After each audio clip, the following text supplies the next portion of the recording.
네, 자 한국경제TV 1호 전문가 홀짝 박사 김문석입니다. 자 오늘 제가 여러분들과 함께할 시간은 성장주와 고퍼. 자 제가 이 시간을 통해서 여러분들께 그런 말씀 좀 많이 드렸던 것 같아요. 시장의 주도주를 잡고 싶으면 성장주에 집중하라. 성장하지 않는 기업은 쳐다도 보지 마라라는 얘기를 많이 들었는데, 자 막상 성장하는 기업들을 쳐다보면 좀 아쉬운 부분이 또 있습니다. 대부분 고퍼예요. 자, PER이라고 하는 것은 회사가 벌어들인 이익 대비 주가주 몇 배 정도 수준에서 거래되느냐라는 부분인데, 자, 일반적인 기업들은 뭐 8배, 그러니까 10배 이하에서 거래되는 기업들도 많은데, 이 성장주들은 대부분 쳐다보면은 이게 뭐 10배가 아니라 또 20배도 아니고 심지어는 뭐 40배, 50배짜리 기업들이 많습니다. 성장주에 집중하라라는 얘기는 이해를 하겠는데, 또 막상 고퍼다 보니까 이거 비싼 거 아닌가 이런 의문에 빠질 수밖에 없거든요. 오늘 제게 주어진 시간 동안에 이 부분에 대한 궁금증을 여러분들께 좀 해결을 시켜드릴 수 있도록 하겠습니다.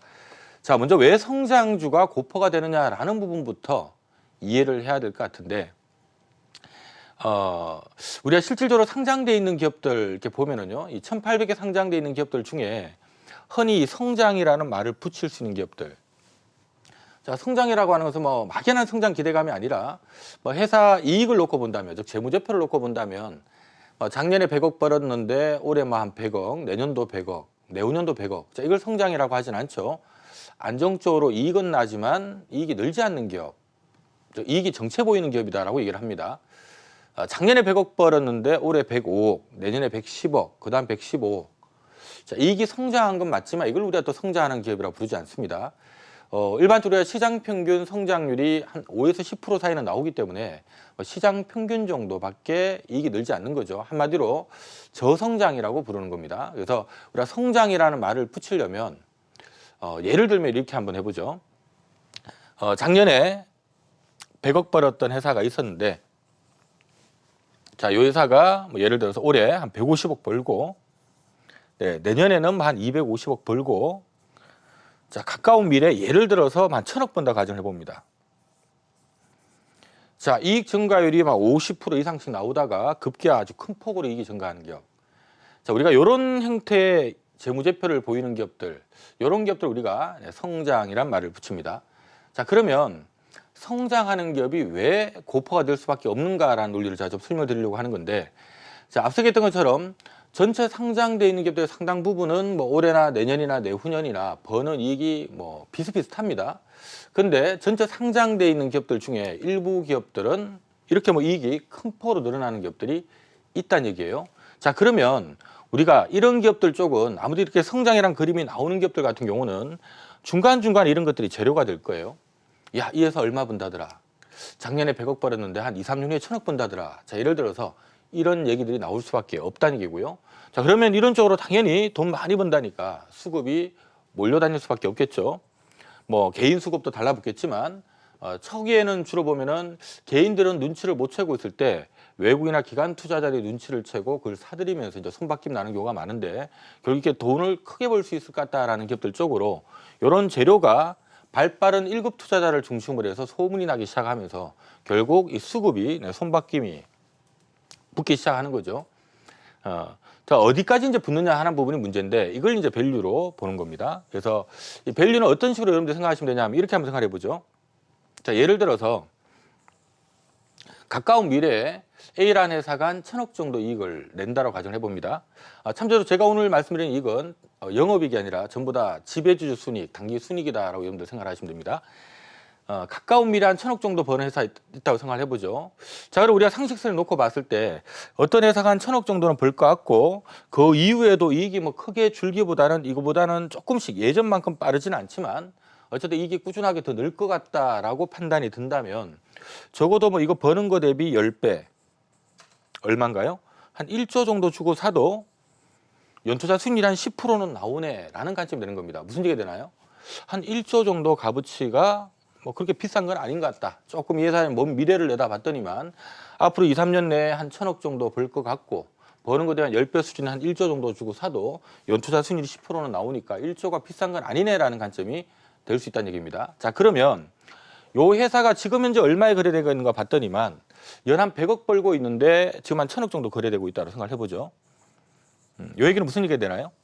현재 요 회사가 거래되고 있는 시가총액은 현재 벌어들고 있는 이익 대비해서 10배지만 미래 벌어들일 이익 대비 해서 보면 몇 배인가요? 미래 1000억 대비 1000억이면 1배라는 얘기가 되버리죠. 지금 실적 대비해서는 뭐 10배인데 미래 실적, 추정 실적 대비해서 보면 1배가 돼버리는 지나친 적변가 돼버린다는 거죠. 자, 이런 것들이 결국은 이렇게 주가를 끌어올리면서 예를 들어서 한 5천억까지 올랐다 생각해 봅니다. 자, 5천억까지 주가 급등을 했다. 1000억이 5천억까지 급등을 한 겁니다. 그럼 뭐 우리가 이 시점에서 놓고 봤을 때 지금 현재 얼마 버는데 하고 뭐 봤더니만 250억이에요. 250억이면 버는 거 대비 지금 몇 배인가요? 20배. 와, 비싼데? 이렇게 생각할 수가 있습니다. 고파 아니냐? 이렇게 생각할 수 있어요. 근데 요거 대비해서 보면 몇 배인가요? 1000억 대비해서 보면 5배. 무슨 얘기 되죠?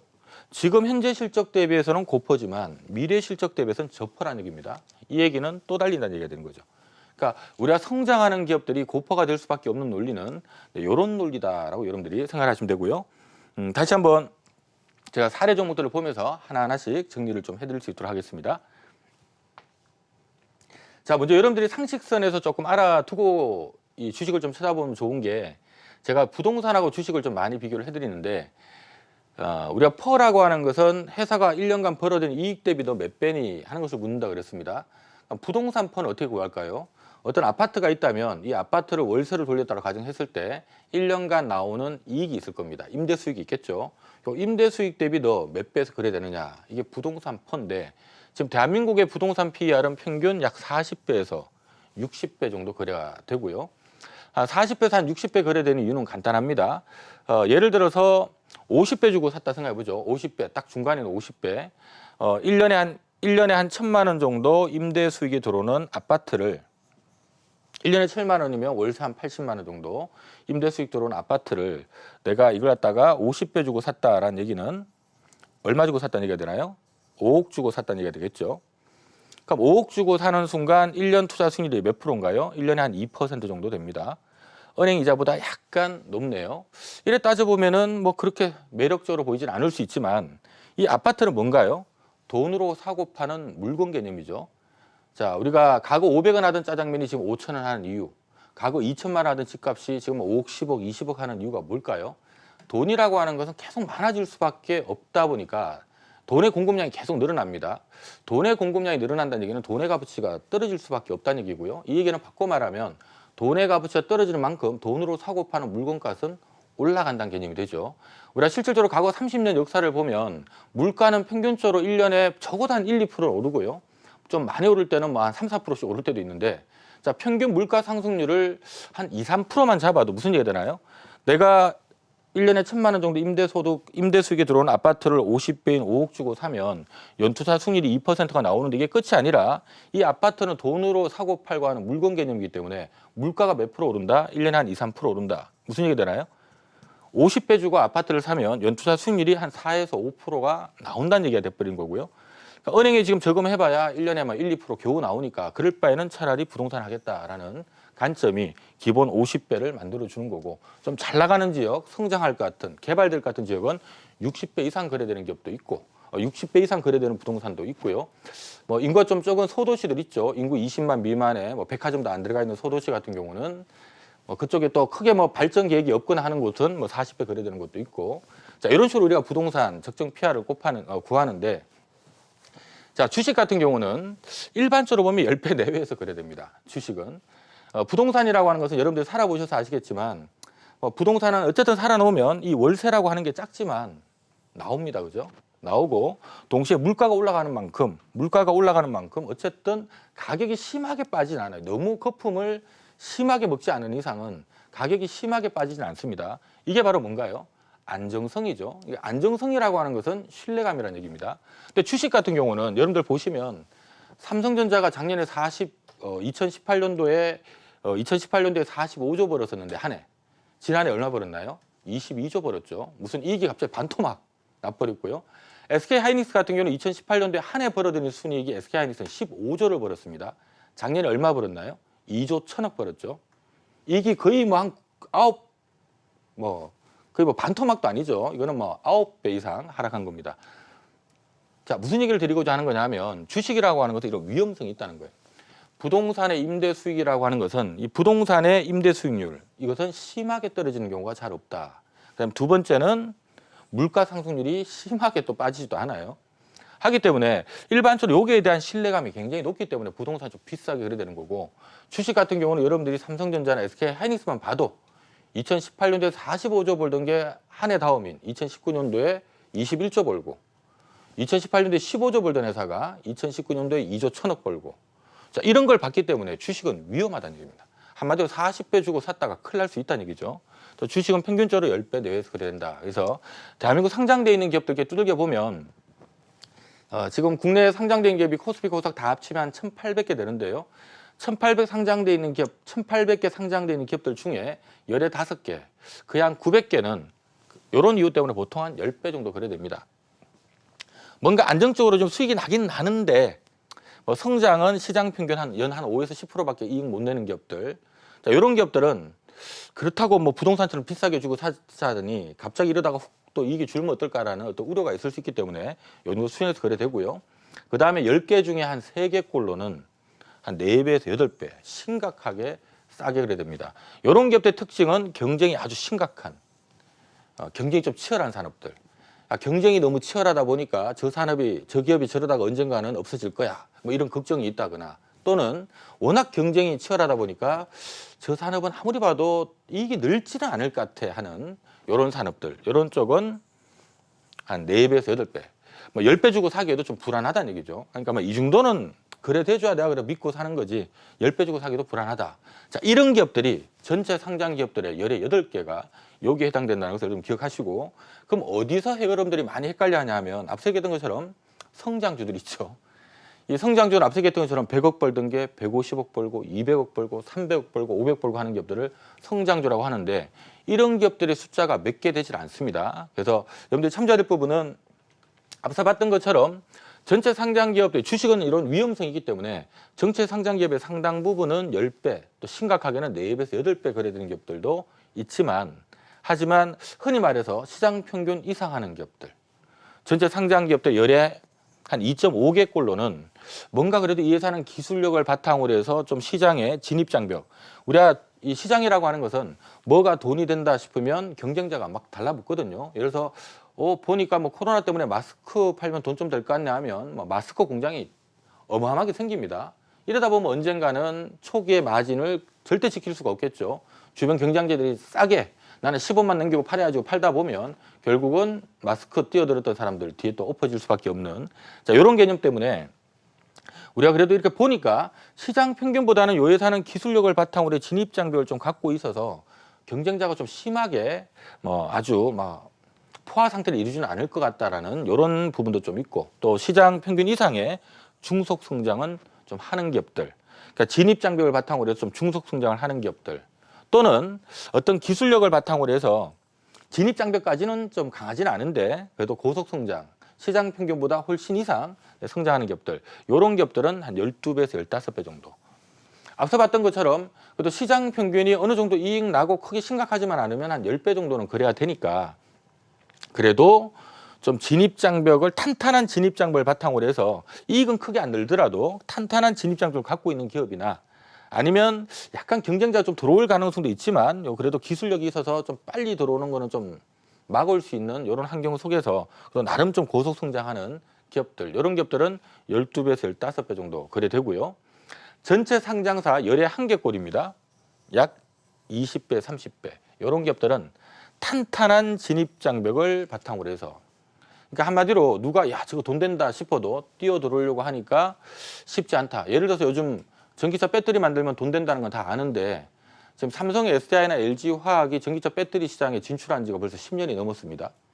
후발주자들이 지금 뛰어 들어가서 저 시장을 빼먹으려면 어마어마한 시간 또 기술도 많이 필요하겠죠. 그래서 어느 정도 진입 장벽을 좀 탄탄하게 갖추고 있으면서 또 시장 평균 이상의 고속 성장을 하는 기업들은 한 20, 30배씩 거래되고요. 전체 상장사 열의 5%, 열의 5%가 아니라 열의 0.5개꼴 많지 않죠. 한 40배에서 60배. 앞서 제가 부동산 PER이 40배, 60배라 그랬는데 우리 주식시장에도 부동산만큼 거래되는 기업들도 있습니다. 어떤 기업들일까요? 부동산만큼 좋아 보이는 기업들. 자, 부동산이 좋아 보이는 가장 큰 이유는 이익에 대한 안정성, 신뢰성 때문에 그렇습니다. 임대 수익이 크게 줄어들지는 않을 거야. 물가 오름만큼 까박다박 이겨낼 거야. 어떻게 보면 그 부동산에 대한 믿음이죠. 주식도 보면 가만히 보다 보면 야, 이 회사는 탄탄한 진입장벽을 바탕으로 해서 누가 지금 뛰어들어도 쉽게 이 시장을 따라 들어오기 쉽지 않을 것 같다라는 기업들이 있어요. 예를 들면 카카오 같은 기업이 되겠네요. 그렇죠? 카카오가 이제 전 국민들이 아침에 눈을 뜨면 핸드폰 들고 제일 먼저 보는 게 카카오톡, 지인들하고 서로 얘기를 주고받죠. 전 국민이 지금 카카오톡으로 얘기를 하다 보니까 이제 이분들 대상으로 해서 많은 보험도 팔고 증권도 팔고 대리운전도 팔고 뭐 다 팔면서 막 수익을 이제 막 만들어내려고 폼을 내고 있습니다. 자, 이런 기업들 같은 경우는 야, 나도 저는 카톡을 만들면은 돈 좀 되겠네 하고 만들려고 하면 이미 시장에서는 다 카카오톡이 선점을 하고 있기 때문에 후발주자들이 들어가서 먹을 데가 없다는 얘기입니다. 하다 보니까 이렇게 아주 탄탄한 진입장벽을 갖추고 있는 기업이 이제 막 이익을 본격적으로 내면서 초고속 성장을 하는 경우는 야, 이거는 뭐 부동산보다 더 좋아 보일 수 있다는 얘기입니다. 이런 기업들은 40배에서 60배 거래됩니다. 그래서 주식이 어려운 이유가 그냥 성장하는 기업만 그냥 골라라 하면 주식은 사실 어렵진 않아요. 결국 주가라고 하는 것은 돈 많이 버는 기업들이 올라가게끔 돼 있으니까 앞으로 짧게는 2, 3년, 길게는 한 4, 5년을 내다보고 누가 돈 많이 벌 것 같은가를 찾아서 그냥 그 주식만 사면 원래 주가는 올라가는 게 원칙인데 다만 이 주가라고 하는 것이 이런 걸 또 선반영해버릴 수도 있고 반영이 또 안 돼 있을 수도 있기 때문에 제가 항상 위기는 기회다라고 말씀드리는 이유가 위기가 터지면 좋은 기업도 주가 많이 빠져 있거든요. 그래서 위기가 터졌을 때는 그냥 앞으로 돈 많이 벌 것 같은 기업만 사가지고 골라놓으면 웬만하면 다 수익이 난다라고 생각하시면 되고 이제 위기가 좀 완화되면서 주식시장 어느 정도 올라오게 되면 이런 성장하는 기업들은 예를 들어서 뭐 카카오 같은 경우는 한 20배 거래되던 게 또는 15배 거래되던 게 벌써 한 40배는 와 있을 거고 뭐 하다 보니까 지금 상황에서는 이제는 조금 밸류를 볼 줄 알아야 됩니다. 얘가 지금 성장하는 건 맞는데 혹시 지금 좀 비싼 건 아닌가 이런 부분들까지 들여다볼 줄 알아야 된다라고 보시면 되고요. 자, 이걸 염두하고 저희가 최근에 기업들 보면 제가 오늘은 시간 관계상 요 위에 있는 단 대한민국 전체 상장되어 있는 기업들 중에 좀 할증 거래 심하게 받는 기업들 있죠. 탄탄한 진입 장벽을 바탕으로 해서 고속 성장 또는 초고속 성장이 예상되는 기업들, 이미 이렇게 시장에 알려져 있는 기업들, 이런 기업들은 보통 20배에서 한 40배, 50배, 60배 거래됩니다. 그래서 이런 기업들이 왜 이렇게 거래되고 있는지라는 부분을 한번 좀 함께 살펴보도록 할게요. 자, 가장 대표적인 기업들은 플랫폼 사업자죠. 네이버나 카카오 같은. 네이버는 대한민국 PC 사업 포털 사이트를 거의 시장을 한 70% 이상 점유를 하고 있고요. 또 네이버도 카카오톡 같은 서비스를 합니다. 라인이라고. 다만 국내 시장에서는 별로 인기를 못 누리고 있지만 뭐 일본이라든가 저기 동남아 쪽 가면 또 상당히 이쪽 시장이 또 커요. 그래서 네이버라든가 또는 카카오는 여러분들 잘 알고 계시는 카톡 이걸 바탕으로 해서 자, 이익이 폭발적으로 늘죠. 네이버가 작년에 한 5,800억 이익을 냈었고요. 카카오톡은 작년에 적자였습니다. 근데 네이버가 지금 얘기 나오는 거는 2022년 내후년 정도면 네이버는 한 1조 3천억 정도 벌 것 같다. 카카오 같은 경우는 한 8천억 정도는 9천억, 8,500억, 8,600억 정도니까 한 9천억 잡을게요. 한 9천억을 벌 것 같다. 이러다 보니까 자, 지금 현재 네이버가 시가총액이 50조고요. 카카오가 31조 9천억, 약 32조 정도 됩니다. 대충 몇 배 정도 되나요? 내후년 실적 대비 네이버가 38.5배. 카카오가 지금 9천억에 32조면 약 한 40배 정도 되네요.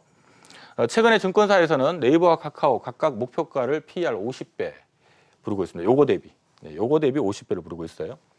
하다 보니까 이런 이유 때문에 지금 많이 올랐고요. 많이 올랐는데도 쉽게 쓰러지지 않고 있다라고 여러분들이 생각하시면 되고요. 보통 이쪽을 목표가는 플랫폼 사업자는 적어도 40배는 돼야 되는 거 아니냐. 그리고 한 목표가는 60배를 줘야 되는 거 아니냐 하는 게 업계 인식이다 보니까 적어도 평균 가격인 한 50배까지는 들어가려고 폼을 내고 있고요. 하다 보니까 네이버가 지금 최근에 한 40배까지 올라왔다가 조금 쉬는 모습들이 지금 정리가 되고 있고요. 카카오도 지금 그런 맥락으로 진행이 되고 있다고 생각하시면 됩니다.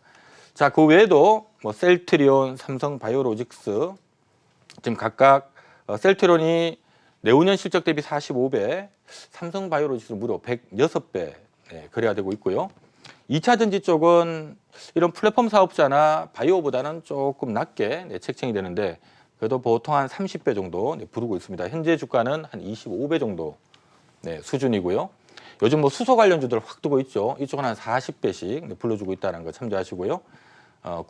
소재 국산화 관련된 기업들, 요것도 한번 참조로 잠깐 말씀드리면 좋을 것 같은데, 이 동진 세미캠 같은 경우가 동진 세미캠이 작년에 585억 벌었거든요.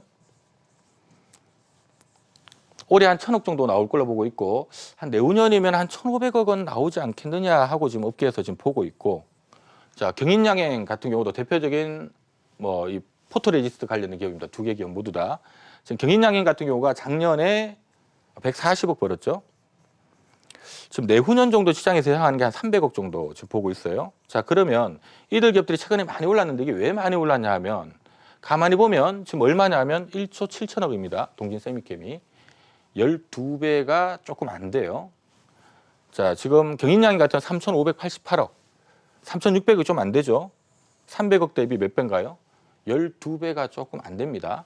한마디로 둘 다 한 12배 수준이라고 지금 생각하시면 돼요. 우리가 지금 이 소재 국산화 관련된 기업들, 이 포토레지스트 관련된 기업들은 어쨌든 정부 정책적으로 또는 삼성그룹을 포함한 이 메이저 그룹사들 입장에서는 소재 국산화가 아주 심각하기 때문에 정부 차원에서 그룹사 차원에서 전폭적으로 좀 밀어주고 있고요. 어마어마하게 지금 설비 투자를 막 하고 있습니다. 시장에서는 뭐 네이버나 뭐 바이오처럼 이렇게 비싸게는 안 가더라도 적어도 미래 추정 실적 대비 한 15배에서 20배는 가져야 되는 거 아니냐 이런 분위기 때문에 이런 기업들 같은 경우는 일반적으로 보면 15배를 좀 수렴하려고 하는 특징이 있고요. 이 부근에 가서 이제 박스권 좀 떨어지다가 그러다가 나중에 실적이 보이면 20배까지 좀 틀 수 있는. 어찌 본다면 요게 단기 목표가, 요게 중기 목표가. 투자 전략은 요 15배에서 밑으로 멀어질수록 찬스라고 생각하시면 되고요. 그 얘기는 일반적으로 12배 밑으로 빠지면 찬스가 될 가능성이 높다라는 관점도 되겠죠. 최근에 경인양행 같은 경우는 2분기 적자 발표하면서 주가가 막 내려앉았는데 오히려 이런 것들이 찬스가 될 수가 있다는 겁니다. 이런 것들도 좀 참조하시면서요. 오늘 방송에서 못다한 이야기는 제가 지금 이렇게 이제 전체 상장 기업들 좀 성장하는 기업들 중에 이렇게 PR 두들겨 보니까 이런 것들은 좀 내려올 때 받아놓으면 좋겠다라는 것들이 제 눈에 많이 보입니다. 오늘은 관련된 기업들 제가 한 5개 정도 선정을 해서 방송에서 못다한 이야기 공개 방송 통해서 여러분들과 함께 할 겁니다. 지난주에 디바이스 엔진 소개드리고 난 다음에 막 급등을 한 것 같은데 자, 오늘도 또 괜찮은 종목 5개 준비했으니까 방송에서 못다한 이야기 오늘 한 40분 정도 함께 할 테니까요. 꼭 한국경제TV 들어오셔서 오늘 주무시기 전에 마지막을 함께 하시기 바랍니다. 자, 오늘 제가 준비한 시간은 여기까지입니다. 고맙습니다.